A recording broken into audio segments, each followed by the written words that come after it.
Good afternoon. It's good to see you. We are pleased to have the President of Finland here with us today. We will start with a statement from the Secretary General, followed by the President, and then we'll have time for some of your questions.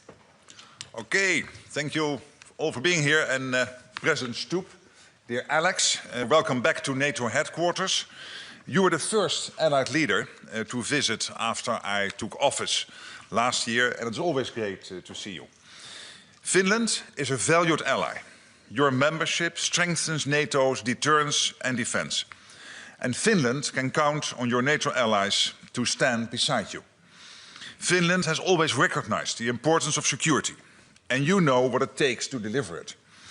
You spent over 2.4% of GDP on defense last year and will spend over 2.7% this year. And together with Sweden, you are establishing a new NATO forward land force in Finland that will further reinforce NATO's posture. And of course, I welcome the new multi-corps land component command in Mikkeli, which will plan, prepare and run the activities of NATO land forces in Northern Europe. Finland contributes to air policing over Iceland this February and Romania last year. And most recently, you deployed a counter-drone detachment in support of Denmark. You also contribute to Baltic Sentry, which we launched in January in Helsinki to address threats to our critical undersea infrastructure. This effort has been remarkably effective, and it is a valuable complement to the work that Finland and other allies around the Baltic undertake in their national capacities.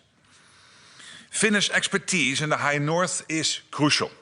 Last week, the Deputy Secretary General joined the first Arctic Space Forum in Helsinki to advance work on space-based capabilities and strengthen deterrence, resilience and situational awareness in the Arctic. Russia continues to wage a war of aggression against Ukraine. Ukraine continues to defend itself with courage. Allied support, Finland's support, is making a difference. Since the start of Russia's full-scale invasion, you have provided roughly 3.8 billion euros in support, including more than 2.8 billion in military aid, artillery, armored vehicles, air defense and ammunition.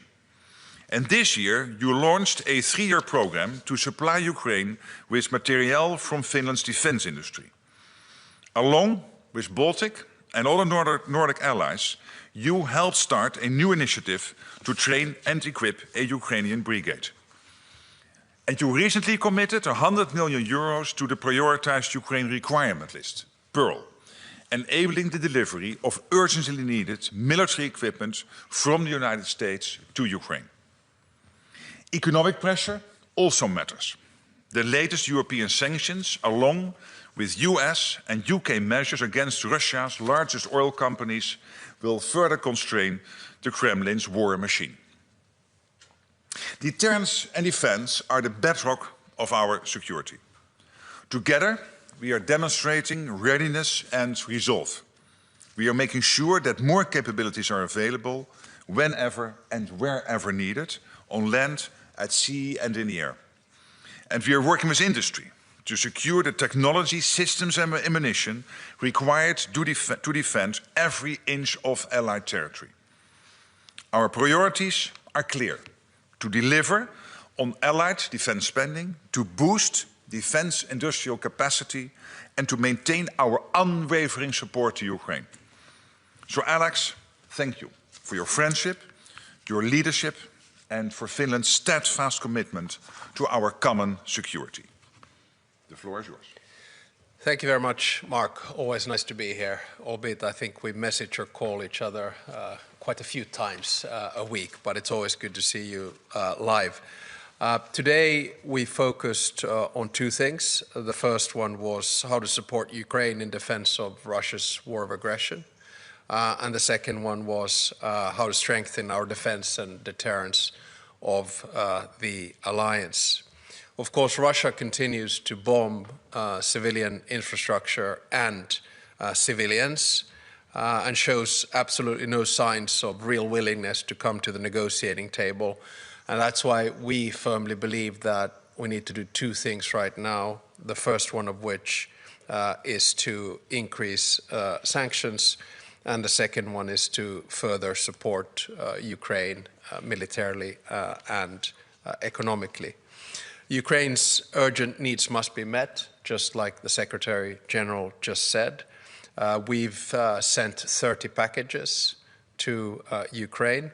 On top of that, we have decided to join the Nordic Baltic Pearl package with 100 million euros, which the Prime Minister and the government announced a few weeks back. We have also recently launched the Shelter Coalition to help protect Ukrainian civilians. Russia, of course, believes that they can wear us down if they just keep on sending more and more troops to the front line. But I firmly believe that they are mistaken. The Pearl mechanism and the scaling up of our defense industrial bases are proofs of that. Ukraine's financial needs for the coming years must also be tackled urgently. It's obvious that Russia will remain a long-standing threat to security and stability of Europe, even after the war in Ukraine is over. NATO and Europe needs to continue to strengthen our defenses to respond to these threats. The defense spending commitment made in Hague is an important part of this, and we need greater European investment in defense, and Finland will of course play its part, and we expect the same from our allies. As you will know, Finland does have one of the largest militaries in Europe.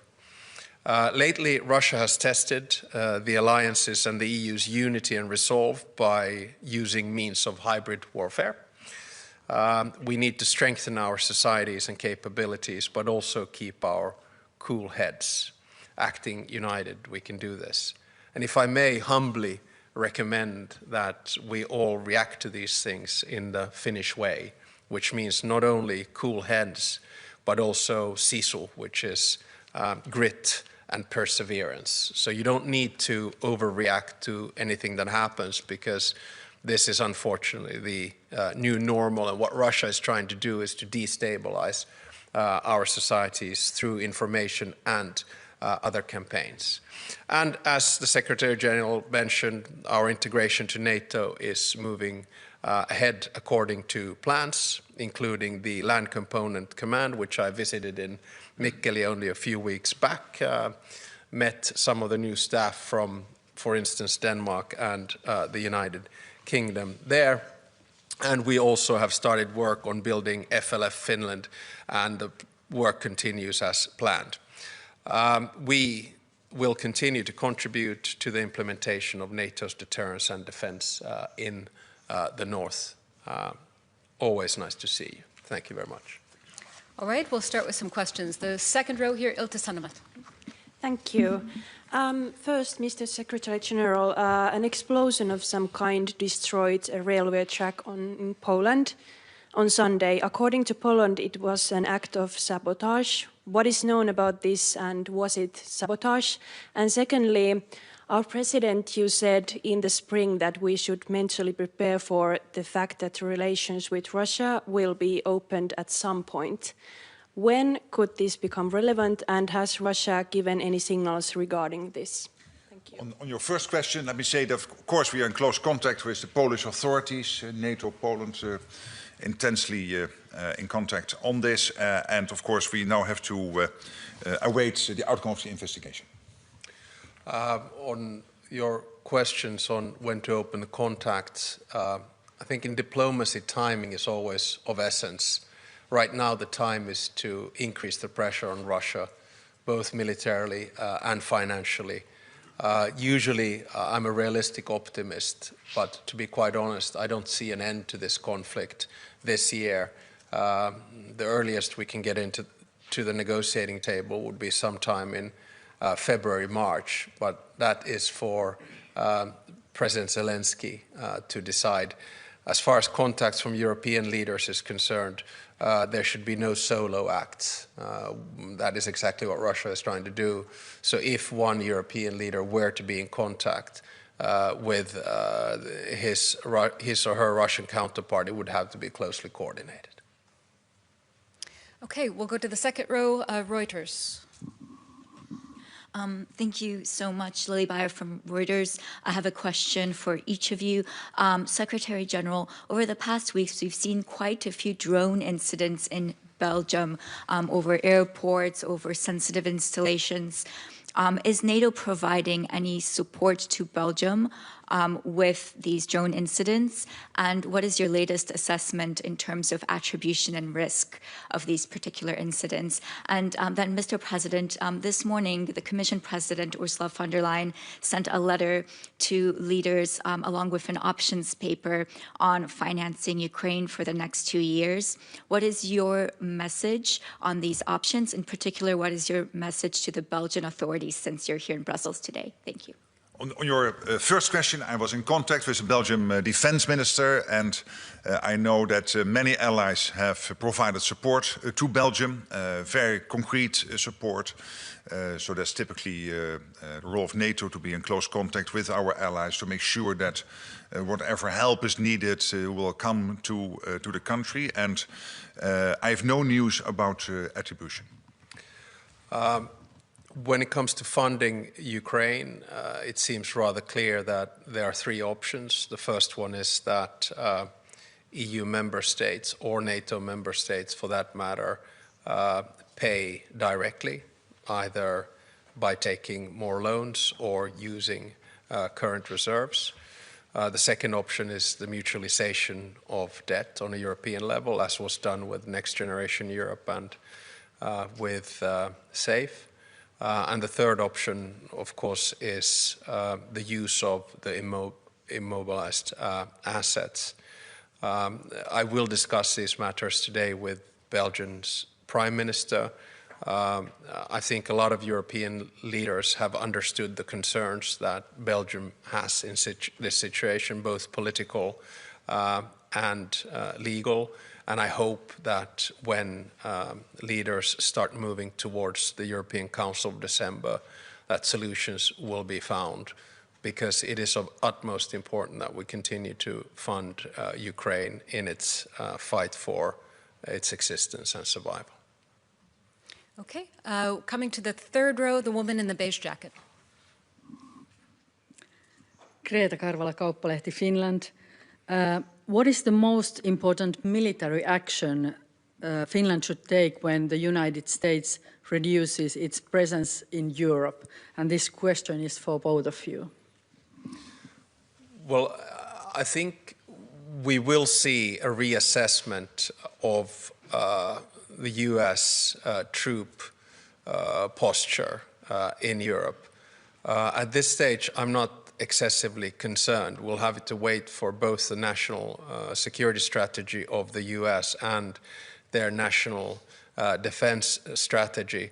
I think it's in the interest of all of us that the United States retains a foothold in Europe, and I don't see any signs of radical changes on that front, but perhaps the Secretary General of NATO knows better. No, I completely agree with that reaction. What we also see is Europe stepping up. We have the NATO summit where European and Canadian NATO allies committed to the 5% defense spending, including 3.5% on core defense, which equalizes defense spending now all over NATO with what the US is spending. We see the Europeans and Canada stepping up when it comes to military aid to Ukraine, and we have seen Canada and European allies stepping up when it comes to the security guarantees in case a ceasefire / a peace deal would be done on Ukraine. So in all these issues and all these subjects, you see that basically allies are stepping up. At the same time, we have a strong US military presence in Europe, and on that I completely agree with the reaction of the President. Okay, time for just a couple more questions. Let's see, in the center here, second row. Thank you. Richard Husu, Finnish Broadcasting Company. Just a follow-up maybe on the frozen assets and maybe also to the Secretary General and then to the President as well. How confident are you that there could be a decision ahead of December, in the upcoming few weeks, and how important would such a decision be as a signal for Ukraine ahead of a difficult winter? Thank you. Well, yeah, I mean, on the mobilized assets, obviously that's something for European allies, particularly those now part of the European Council, to discuss. I should not comment too much on that. For me, the absolute priority is to make sure that Ukraine has what it needs to stay in the fight and to be prepared as strong as possible whenever any peace talks will start on a ceasefire long term or a full peace deal. And for that, Ukraine needs financial support. For that, Ukraine needs, of course, military support. It's crucial that what America is providing, paid for by allies, will flow into Ukraine as it is currently. This is really crucial support, both lethal and non-lethal, to Ukraine. So on all these issues, that's what I'm concentrating on. And as the President just listed the various options the European Commission put forward, yeah, it can be paid for by allies, jointly paid, or through these mobilized assets. And then it's up to the European Union ultimately to decide on the best way forward. Yeah, same. I mean, neither one of us participate in the European Council meetings, and on our side, it's the Prime Minister and the government that has had a lead in this important matter, and the way in which I see it is they've taken only correct decisions, and I'm sure they'll continue to do that. Okay, that's all we have time for today. Thank you so much. Thank you. Thank you.